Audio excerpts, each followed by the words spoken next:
1st, 2006, and I thought about those 6 countries that I was going to run across. I had been running for the sum total of 2.5 years. 2.5 years, that was my running career. Not a lifelong athlete at all. As a matter of fact, my greatest adventure leading up to this, as a pack-a-day smoker, was getting off the couch to replace this warm pint of beer that I had in my hand with a much colder one from the refrigerator. I mean, truth be told, I was that person. I was that sedentary individual who never thought of himself as an athlete. Now, things would change for me dramatically, and I would discover this endurance athlete, this person inside who I never knew for the first 30 years of my life.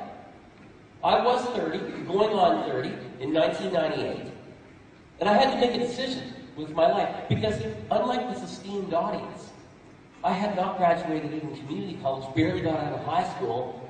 To me, my options in life seemed bleak, to put it bluntly.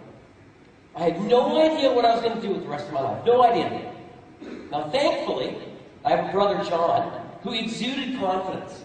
Younger brother, great athlete, himself once sedentary, turned his life around much younger than I even thought of it, and became this great person through athletics. It changed him. It changed him completely. I thought to myself, if I could feel this much the way my brother feels, I know my life would be different.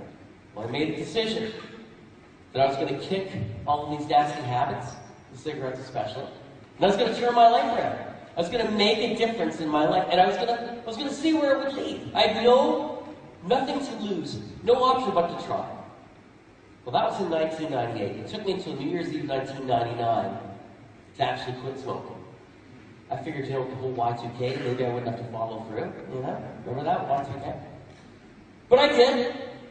In that first week of 2000, my life would change forever. My brother would take me into the outdoors to go ice climbing. I was going to be like my brother, so that meant having to do everything that he did. And he led me to this wall of ice where he convinced me to climb with picks on my hands and boots. And I got halfway up this waterfall of frozen ice that he insisted that I would enjoy. Of course, I was thinking this is when my brother gets me back for everything I ever did to him when we were growing up, right? But I get halfway up and my legs are shaking, not because it's 40 below and it's a Canadian winter and I'm on a frozen waterfall, but because adrenaline is surging through my body. And I never felt this before. I summited my waterfall, and I looked down at my brother, and he looked up at me and very proudly said, "You did it." And as far as I was concerned, that day I didn't summit a waterfall that was 30 meters high. I summited Mount Everest.